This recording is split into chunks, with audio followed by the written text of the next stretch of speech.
first rule of gardening, and sorry to start with a negative, but there you go, is that squirrels are bastards.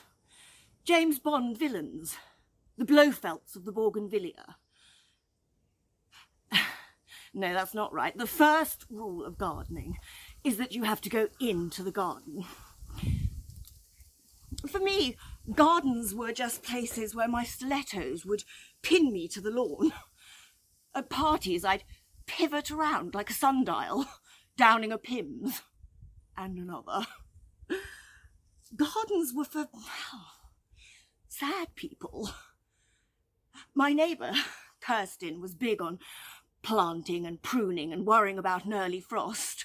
And I'd say, good for you. How nice to have a hobby. To be fair, I was very busy. Busy. Up before dawn, brisk 20 minutes cardio, and then dash out of the house wrapped in my gorgeous Max Mara coat. I could go days without seeing the sun. Didn't matter. Beauty's the game. Oh, that's the name of my company. It's not like, a boast. I mean, look at me. Or don't look at me. But I showed how, with hard work and the right products, anyone, well, almost anyone, could be beautiful. I used to go to these workshops for female entrepreneurs. Things like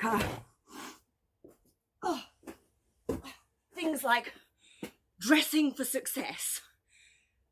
And this American woman, head to toe in designer gear, would tell us to dress for the job we wanted, not the job we had. She'd show us how to tie a scarf, wear bold primary colours. Wear pastels, you get pastels, and no one wants that. Oh, earrings give you power. See? Power. No power. Power.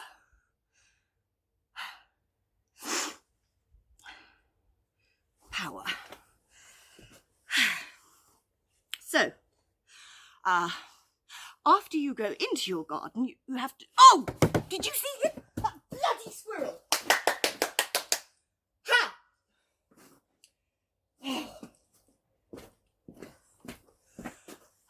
There. Usually all that commotion would have Kirsten peeping her head over the top of the fence. But,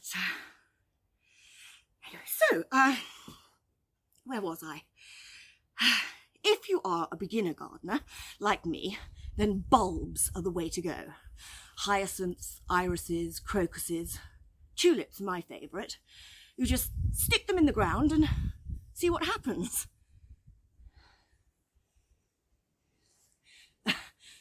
When Kirsten first moved in next door, I was sort of... We'd known each other before, sort of, from school. I think she even used to piss the teachers off in those days. She was that earnest, always doing extra assignments, helping with the board displays, being kind to misfits.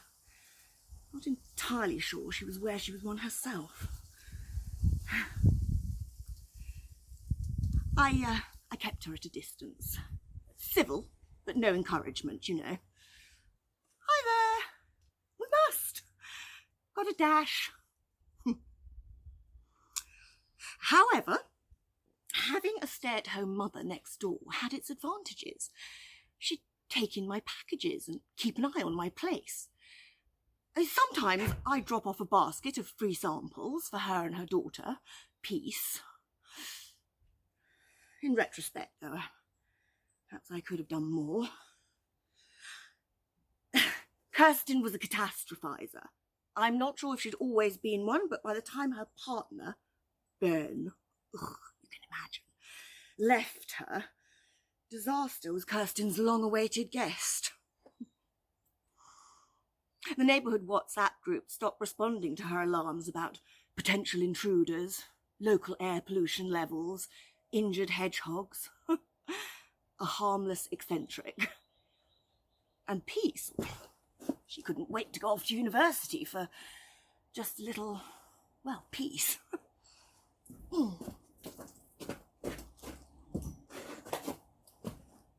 But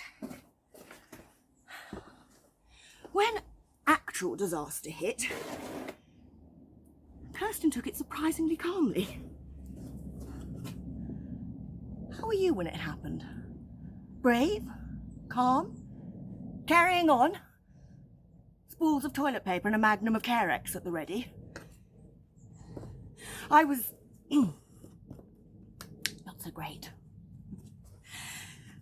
I remember this Tom and Jerry cartoon where Jerry, that's the little mouse in case you'd forgotten, hits Tom, the big cat, full in the face with a frying pan.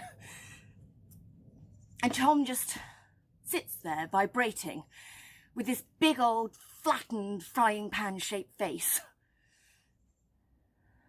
That's what it was like for me. Just doing.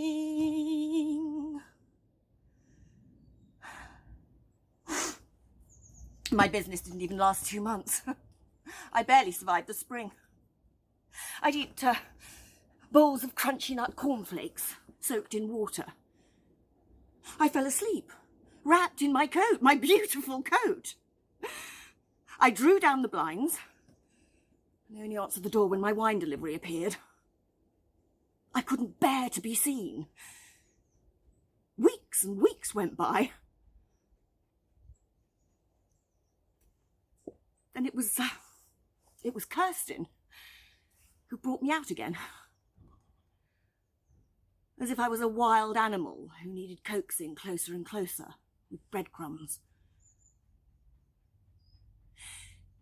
It's funny how the very qualities that can make someone irritating, their earnestness, their plainness, their total uncoolness, can be the same things that make them, I don't know, lovable. God, that is not a word that rolls easily off my tongue. Kirsten convinced me to put a friendship gate in our shared fence so she could come straight over. We built that compost bin over there, got some little boxed vegetable planters, and put bee-friendly flowers all the way around the border. How strange it was to cooperate, rather than compete. I'd spent so long leaning in, stepping up, pushing ahead. Those were such happy months. Of course, Kirsten was still Kirsten, and she had some funny ideas. When she'd go to the post office, she'd get a long stick and put this little green gardening glove on. Oh, wait, hang on, I've got it.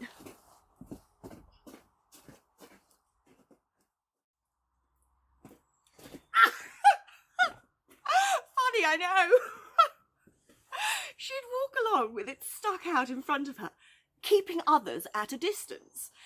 And she'd use it to press the button at the crossings. Everyone thought she was mad.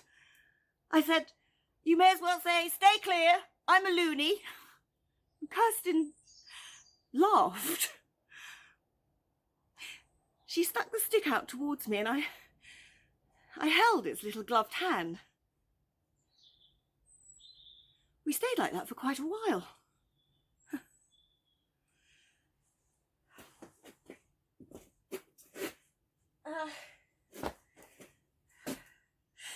Slight digression here, but in my experience, I would say that sex with men is like geometry.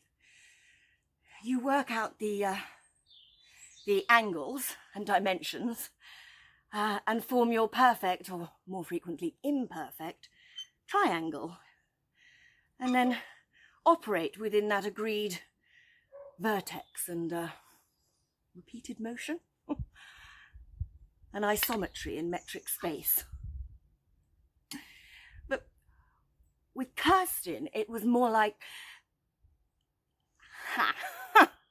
You thought I was going to say gardening, didn't you? All those untrimmed hedges and mossy soil. Oh, I think I've worked that metaphor long enough.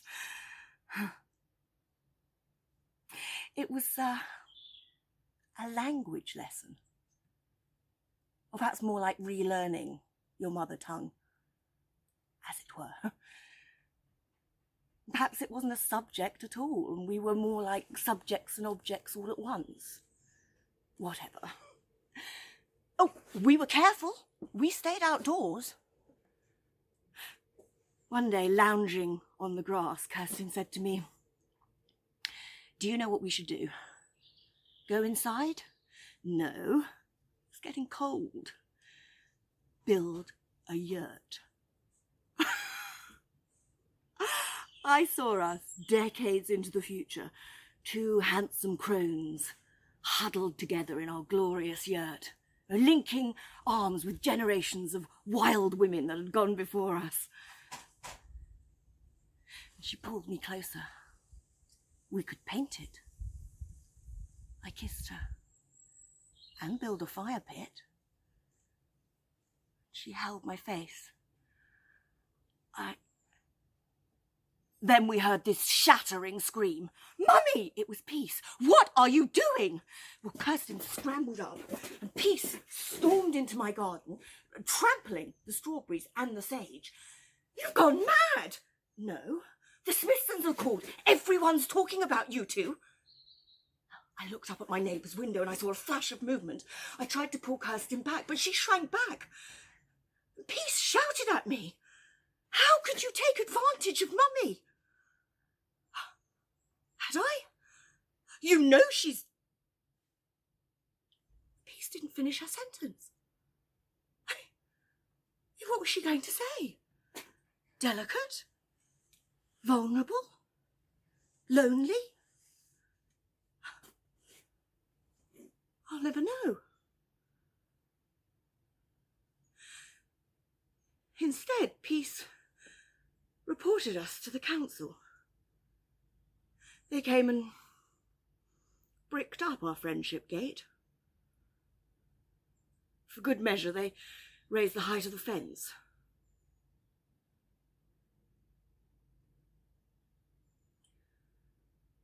Sorry, where was I? Yes, so... Rule 1, go out into the garden. Rule 2, decide what you're going to plant. And rule 3, plant it. Rule 4, expect the unexpected.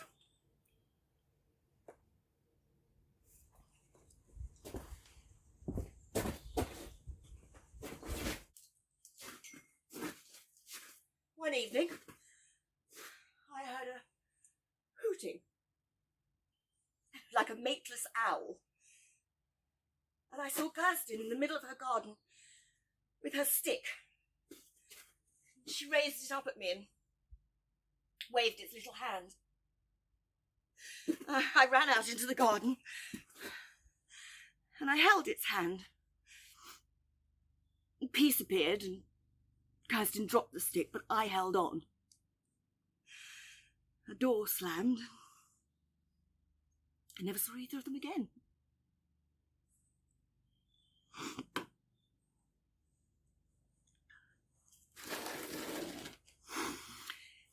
It's important to stay positive. I'm still gardening. And this was Kirsten's gift to me. You know, all this. Still watching, are you?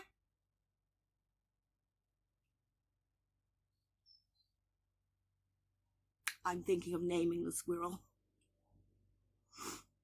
No felt, you bastard.